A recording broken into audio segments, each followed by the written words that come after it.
Hello everyone, Psyche Tips here. Welcome to our video on imposter syndrome.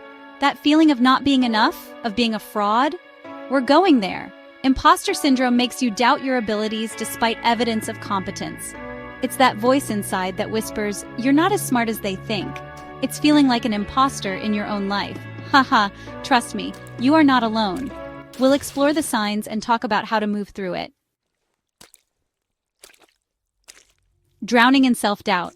Self-doubt is that sneaky feeling of not being good enough. You ace a presentation but brush it off as luck. You get a promotion but worry it's a mistake, constantly questioning your abilities. It can be paralyzing. Self-doubt whispers you're not worthy. It tells you to shrink back, but you deserve your success. You've earned your achievements.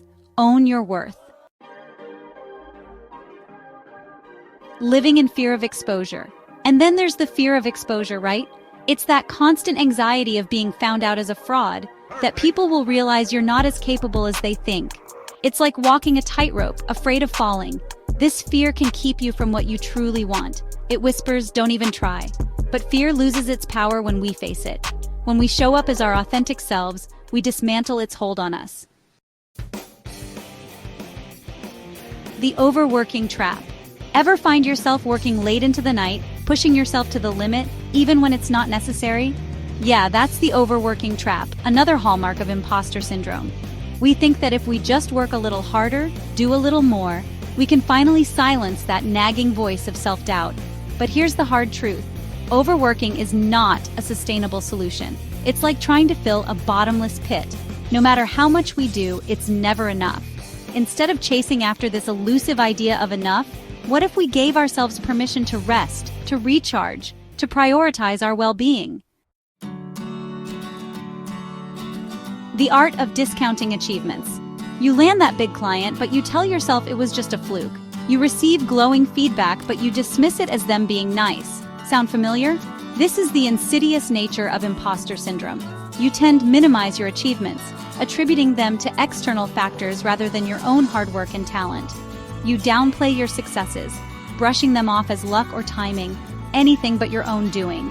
It's like you're afraid to own your brilliance, to step fully into your power. But here's the thing, you deserve to celebrate your wins, big and small. You've earned every single one of them. The perfectionism prison. And then there's perfectionism, the ultimate trap. It's the relentless pursuit of an unattainable standard, the belief that anything less than perfect is a failure.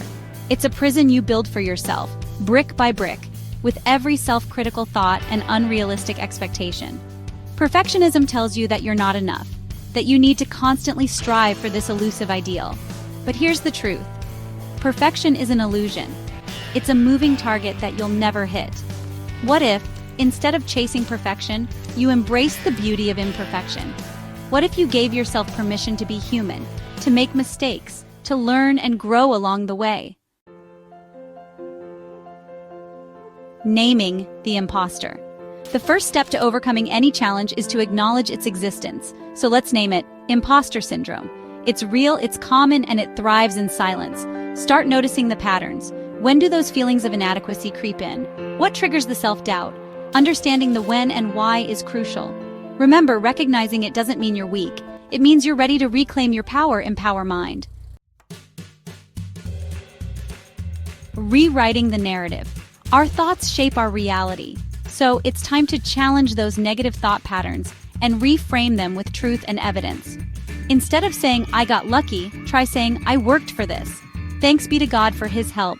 Replace, they'll find out I'm a fraud with I am capable and I deserve to be here. It might feel awkward at first, but with practice, you'll start believing the new narrative. The power of acknowledging your wins. You're often so quick to move on to the next thing that you forget to celebrate your achievements. This is where a victory journal can be incredibly powerful. Write down your accomplishments, big or small. Jot down positive feedback you receive. These are tangible reminders of your competence. Revisit this journal regularly. It's a powerful way to combat self-doubt and remind yourself of your capabilities.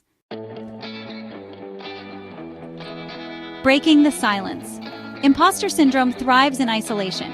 When you keep these feelings bottled up, they fester and grow. It's time to break the silence. Talk to someone you trust, a friend, a mentor, a therapist.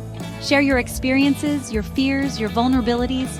You'll be amazed by how much lighter you feel just by saying the words out loud. And chances are, they've been there too. Challenging the perfectionism myth. Perfectionism isn't about striving for excellence. It's about striving for the impossible. It's time to challenge this myth. Start by setting realistic goals and expectations. Done is better than perfect. Remember, progress, not perfection, is the goal. Give yourself permission to make mistakes.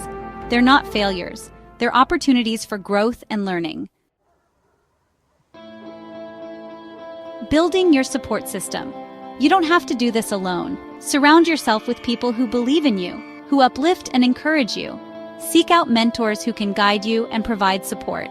Find a therapist who can help you navigate the complexities of imposter syndrome. Remember, asking for help is not a sign of weakness. It's a sign of strength. Yes, true. If you need a life coach, I can be one. You may call me at 639-667-207715 or email me at psychotips2024@gmail.com. Or better yet, comment down below for an online appointment. Embracing a growth mindset. Shifting from a fixed mindset to a growth mindset is crucial in overcoming imposter syndrome. Embrace challenges as opportunities for learning and growth. View setbacks as temporary detours, not dead ends. Remember, every expert was once a beginner. Focus on the process, not just the outcome. Celebrate your effort, your perseverance, your resilience. The practice of self-compassion. Be kind to yourself. Treat yourself with the same compassion and understanding that you would offer a dear friend. Challenge your inner critic. When those negative thoughts creep in, counter them with kindness and self-acceptance. You are worthy, you are capable, and you are enough just as you are. Stepping into your authentic power.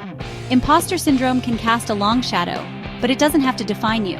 By addressing it directly, you can step into your authentic power, own your accomplishments, and live a more fulfilling life. Remember, you are not alone in this journey. There is a whole community out there ready to support you, to cheer you on, and to remind you of your inherent worthiness. Thank you for watching. Let's keep the conversation going in the comments below. Empower Mind.